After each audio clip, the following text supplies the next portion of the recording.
तरुण भारत नागपूर दिनांक 18 मे 2022. चिंतन. शब्दांचं सामर्थ्य. लेखक गुरुदत्त वागदेकर. शब्दांना कोण शक्ती देतं? शब्द भावनांना कशा प्रकारे उत्तेजित किंवा प्रवाहित करतात? इतरांशी संवाद साधताना आणि जेव्हा आपण स्वतःशी बोलतो तेव्हा आपण वापरत असलेल्या शब्दांना आपण काय अर्थ देतो?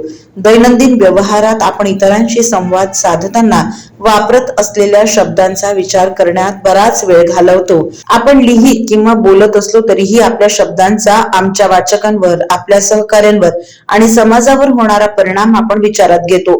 वैयक्तिकरित्या मित्र, कुटुंब आणि आपण ज्या समुदायात राहतो त्यांच्याशी आपण कसा संवाद साधतो याचा विचार करण्यात आपण वेळ घालवू शकतो. पण आपण स्वतःशी कसे बोलतो याचा विचार करण्यात आपण किती वेळ घालवतो?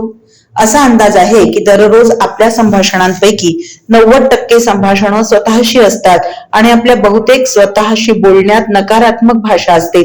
आपण कधी कधी स्वतःशी बोलू शकतो तसे इतरांना आपल्याशी बोलू येत नाही. आपण कधी कधी स्वतःशी बोलू शकतो तसं इतरांना आपल्याशी बोलू देत नाही. मला नेहमीच भाषेची आवड आहे आणि शब्दाच्या सामर्थ्यांबद्दल प्रेरणा देण्यासाठी, समर्थन करण्यासाठी, प्रेम करण्यासाठी जेव्हा ठेवणीतले शब्द निवडले जातात तेव्हा मला खूप आनंद होतो. त्याच वेळी तिरस्कारासाठी, दुखावण्यासाठी आणि नष्ट करण्यासाठी निवडलेल्या शब्दांच्या सामर्थ्याबद्दल मला सखेद आश्चर्य वाटतं. जागतिक घडामोडींच्या सद्यस्थितीत भीती निर्माण करण्यासाठी, चिंता निर्माण करण्यासाठी आणि फूट पाडण्यासाठी वापरल्या जाणाऱ्या शब्दांकडे डोळेझाक करणं कठीण आहे. मला आठवतं की मी लहान असताना माझ्या आईने मला सांगितलं होतं स्वतःवर गर्व करू नये. त्यावेळी मला आई काय अर्थाने ते म्हणत होती ते समजलं नाही, पण त्या विधानाची आठवण कायम राहिली आणि म्हणूनच एक प्रौढ म्हणून त्या विधानाच्या सामर्थ्याने मी जागरूकता आणि जाणीवपूर्वक प्रयत्न करून मी माझी भाषा बदलण्याचं काम करीत आहे. शब्दांच्या सामर्थ्यात असं आश्चर्य आहे. स्वतःशी बोलताना आपण किती वेळा पाहिजे, आवश्यक, करावे आणि करू शकत नाही असे शब्द वापरता? ते शब्द ऐकल्यावर तुम्हाला कसं वाटतं? आपण वापरत असलेले शब्द पाहिजे, आवश्यक, करावे आणि करू शकत नाही या शब्दांना शक्य, निवडा, करायचं आहे आणि प्रयत्न करा या बदललेल्या शब्दांमुळे आपल्यातील ऊर्जा आणि भावना बदलतात. स्वतःशी बोलताना एक शब्द बदलल्याने काय परिणाम होऊ शकतो हा आश्चर्यकारक अनुभव नक्कीच घेऊन बघा. शब्दांच्या सामर्थ्याची जाणीव करून मी त्या शब्दांचा माझ्या आजच्या लिहिण्याच्या ऊर्जेवर आणि उत्साहावर काय परिणाम होईल हे मला माहित आहे. आता हे शब्द वाचतानाही मला निचरा आणि बिनधास्त वाटत आहे. आपण स्वतःशी बोलत असताना वापरत असलेल्या भाषेकडे लक्ष देण्याची गरज आहे. आपल्याला पाहिजे, आवश्यक, करावं किंवा करू शकत नाही असे कोणतेही शब्द ऐकू येतात का? सुरुवातीला आपलेच अंतर्गत संवाद ऐकणं आपल्याला कठीण वाटू शकतं. तसं असल्यास आपण इतरांशी बोलत असताना स्वतःबद्दल वापरत असलेल्या भाषेकडे लक्ष देऊन सुरुवात करायला हवी. मी स्वतःशी बोलत असताना ही भाषा किती वेळा वापरतो? जेव्हा मी हे शब्द बोलतो तेव्हा मला काय वाटतं? माझ्या भाषेचा माझ्यावर काय परिणाम होतो? मला काय बदलायला आवडेल? त्यामुळे तुमच्यासाठी काम करणारे सर्वोत्तम प्रतिबिंब वापरा. काही लोक वाचनाद्वारे, काही लोक ध्यानाद्वारे किंवा व्यायामादरम्यान प्रतिबिंबित करतात. पद्धत कोणतीही असो, बदल सातत्यातून होतो. आपल्याला सक्षम करणारे शब्द निवडा. आपली ऊर्जा प्रज्वलित करणारे शब्द निवडा. जे शब्द तुम्ही म्हणता तेव्हा तुम्हाला योग्य वाटतील असे शब्द निवडा आणि सर्वात महत्वाचं म्हणजे धीर धरा. बदलांना वेळ लागतो आणि सराव लागतो.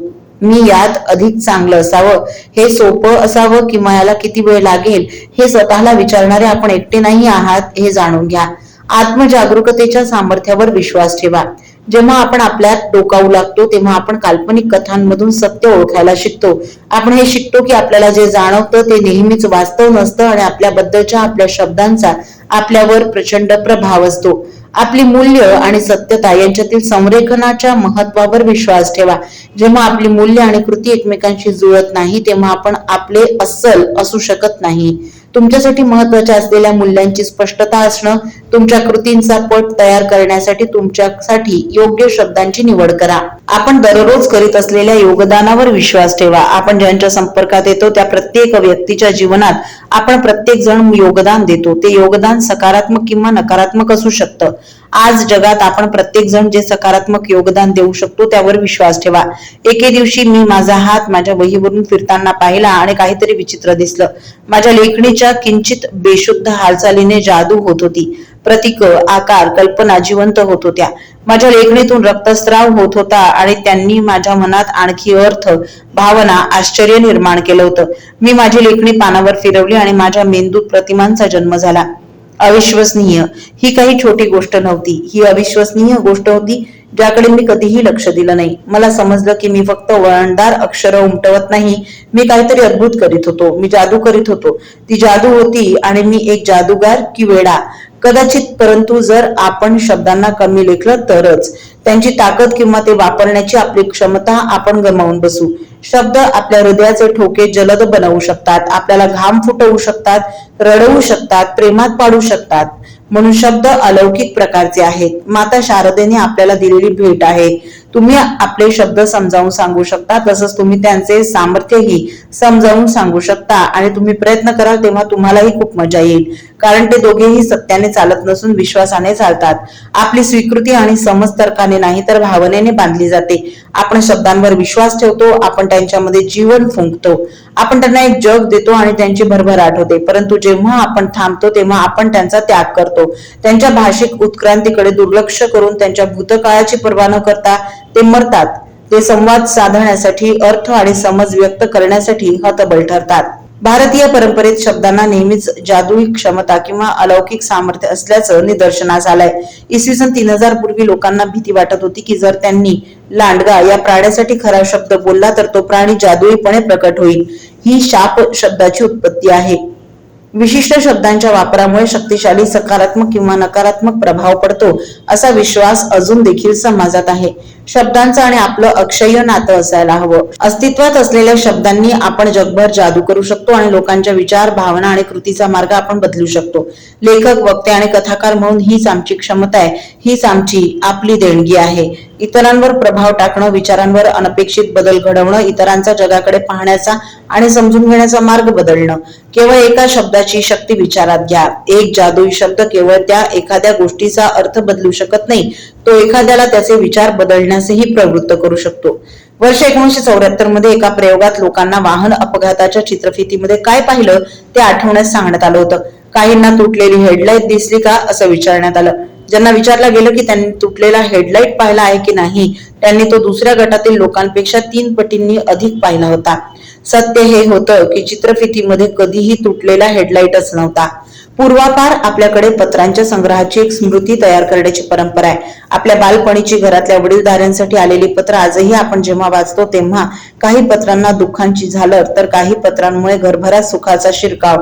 कित्येकदा त्यात लिहिताना झालेल्या गमती, पण त्यातून ते लिहिणाऱ्याचा समजून येणारा भाबडेपणा. कधी त्यात आपलं नाव, ख्याली खुशाली, आशीर्वाद, आठवणींनी आपल्यासाठी पाठवलेला गोड गोड पा. ते वाचताना डोळ्यातून वाहणाऱ्या गंगा यमुना. ही खरी सकारात्मक जादू आहे. पण आजच्या तंत्रज्ञानाच्या युगात हा आपलेपणा, भाबडेपणा, समाज माध्यमांमुळे ही शब्दांची जादू लुप्त होत चाललीये आणि या नकारात्मकतेसाठी आपण सारेच दोषी आहोत. प्रत्येकाने त्यावर चिंतन करून आपल्यासाठी उपाय शोधला पाहिजे. तरीही शब्दांच्या सामर्थ्यावर विश्वास नाही तर उदाहरणादाखल एखाद्या अनोळखी ठिकाणी आपण जात आहात. काही साधे शब्द याच ठिकाणी तुमच्या मेंदूत कल्पनेच्या ठिणग्या पेटवतात. तुमची कल्पना लहान मुलासारखी अनियंत्रित संभाव्यतेने विस्फोट करते. तुम्ही संपर्कात येणाऱ्या प्रत्येकाशी प्रेरणा, निर्मिती आणि संवादाची ती शक्ती वापरली तर तुम्ही त्या अनोळखी ठिकाणी आपला मार्ग सहज शोधू शकता. आपण शब्दांचे मालक नाही, आपण सर्जनशील जादूगार, कारण आपण शब्दलेखन इच्छेनुसार अस्तित्वात आणण्यास मोकळे आहात.